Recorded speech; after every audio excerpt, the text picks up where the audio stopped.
friends, welcome back to Sweet Slow Sunday. I'm Jess. Welcome to the space. I am super excited about today's topic. Today we're going to talk about blackout poetry. This is one of my favorite things to do to open myself up to the creative process, to shift my inner state, to shift my perception a little bit, and to slow down, because it's one of those activities that's like, it really makes space for us to slow down, kind of like sitting down to do a puzzle or sitting down to do something with our hands. That's what this blackout poetry process is like. So before we get into that, let's just take this opportunity to call ourselves back to our bodies, to call ourselves back to the heart space, and let's just use our senses to do that. So if you want to just put your hand over your heart, you don't have to, but I like to do that just to have that physical reminder to return to this space. We can start to notice what is going on within us, what is going on external to us, and this process is just a noticing process. We're not making any judgments. We're not beating ourselves up about anything that may have happened earlier today or rushing ahead and thinking about all the things we have to do. Right now, we're just noticing, getting really present with ourselves and with the environment that we find ourselves in at this moment. So take a breath here.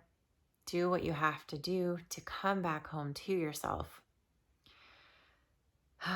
And today, before we begin, I want to read two pieces by one of my favorite authors, Joy Harjo. This is from a collection called How We Became Human. And these are poems from, different collections of Joy's. So again, when we're listening to poetry, we're just noticing the things that we're feeling. We're noticing anything we're feeling, anything any pictures or visions that may come to mind, any phrases that may stand out to us, any interesting words that may stand out to us. Sometimes we have experiences that come to the surface that we can connect to what it is that the author is talking about.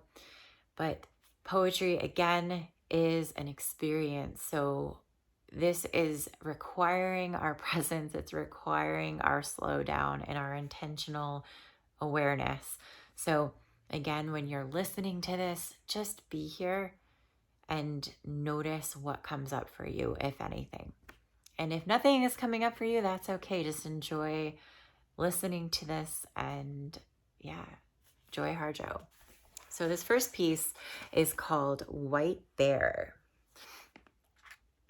She begins to board the flight to Albuquerque. Late night, but stops in the corrugated tunnel, a space between leaving and staying, where the night catches her whole life.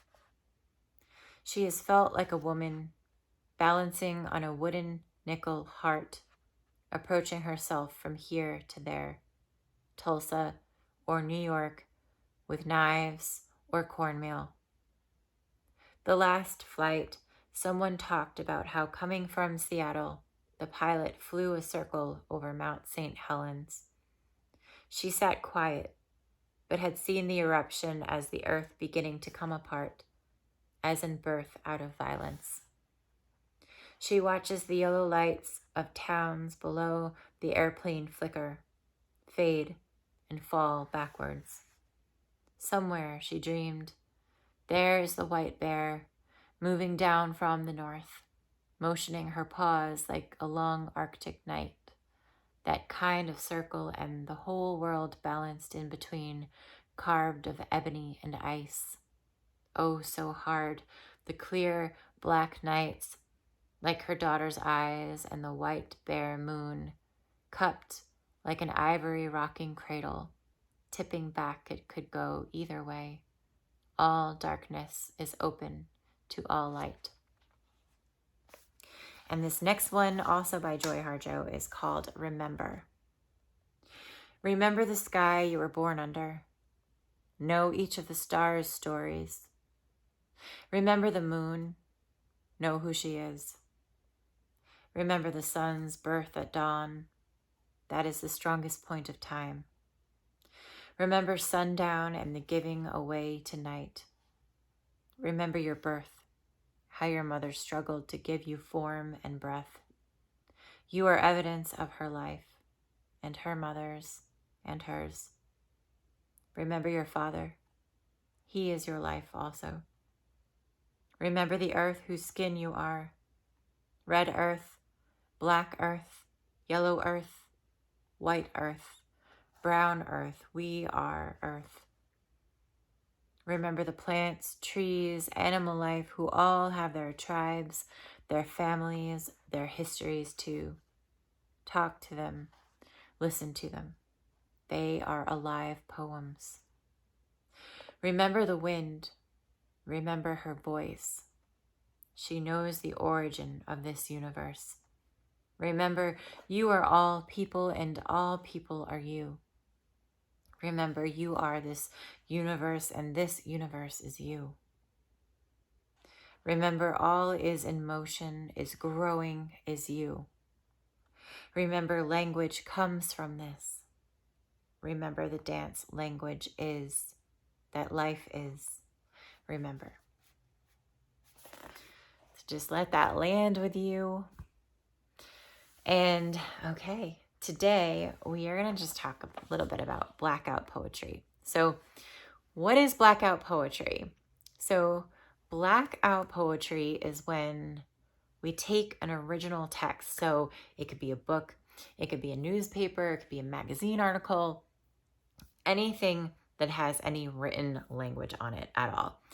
And we look at it and we start to black out text until we can create a new poem within the original text. So, for example, we can use a book. Let me just reach over here, grab my book. Okay, so I don't even know what book this is. I've never read this book in my life, but I got this used for free and it's pretty beat up. And I just flip to a random page and this is what it ends up looking like. Okay, so I'm just gonna read what it is I came up with during this blackout session. It says, farther down the road, along the path, among the sturdy lilac trunks, along the path to the wild riverbank, nobody. And so you can see that you can take this text that has nothing to do with the poem that you come up with and you find something that is already hidden in the text. So you're not actually coming up with your own words. The words are already here for you. What you're doing is allowing your eye to go to where it's most guided to go and to create something new out of something that's already in tangible form. So the reason why I love working with blackout poetry, well, there's actually a few reasons why. The first reason is that it is like a little meditation in itself. So I know for myself, like I don't always like to sit in meditation, in traditional meditation. I do it, but I'm not like, someone who does it every day. I like to have a meditative practice that is not necessarily sitting down on a cushion or in a chair or laying on the floor doing meditation. I like to do something with my hands or to walk or to create something where I'm getting into some kind of flow. So I'm sure many of you have seen those coloring books that you can get, those adult coloring books. And even if it's not an adult coloring book, coloring in general is a really great practice too, to get us like into this meditative flow. But blackout poetry is a lot like working with one of those coloring books where you're choosing a color and you're filling it in and you're just focused on what it is that you're doing, whatever is in your hands at that moment. And blackout poetry is just like that. It offers us that same entering into that flow state and that presence with what it is that we're doing. And one of the beautiful things about blackout poetry is that it doesn't necessarily have to look like this where it's blacked out. I do this because it's quick and it's easy. And sometimes I just want something to get me started with actually returning to my writing practice. But if you want to do this for just like for play or for just getting present and doing it as a meditative practice, you can use there are so many ways that you can play with this, right? So some people like to use acrylic paint. Some people like to do it almost like scrapbooking, and they'll take like different pieces of paper and tape it over, and like leave the found poem open. Some people like to illustrate around the poem instead of just blacking it out. Whatever it is that calls to you, I encourage you to have so much fun with it because it really is such a playful practice. And the other reason is that it does slow us down. It demands our presence, just like reading poetry or listening to poetry. It asks us to be with what it is that we're doing. And it's a playful approach. It's something that we're like, it's kind of taboo to like mark up a book or to fold the pages. But if you can get your hands on some like well-loved books, used books, well-loved books. I actually have a great bookshop where I live right in town. And when they're open, they put free books out on the curbside. So sometimes if I'm driving by, I'll pull over, I'll get out, and I'll sift through some of their books and take whatever seems to call to me, and I add it to a basket. I have a basket of books just for Blackout Poetry, so that when I'm feeling like I need a creative spark or I just want to get present and play around with words a little bit, I take a book out of the basket and then I just do that. So another reason why I love working with Blackout Poetry is because it opens us up to our own creativity. If we're feeling stuck, if we're feeling stagnant or in some kind of rut, it gets us to look at language differently, because it asks us to to take this already written text and to kind of blur out the context of it and stop focusing so much on what is written and the narrative that's written here, and to just focus on the sound of the words or the feeling of the words. And that allows our perception to shift. It allows us to see what's written in a different way than it's originally intended. And then the other thing that I love about it is that it's a great tool to see where we are inside, like our inner world. What words are we most drawn to, and how are we connecting them to each other? And again, this is just a practice of observation. If we're going to use it in that way, we're just observing. We're not making judgments about where we might be.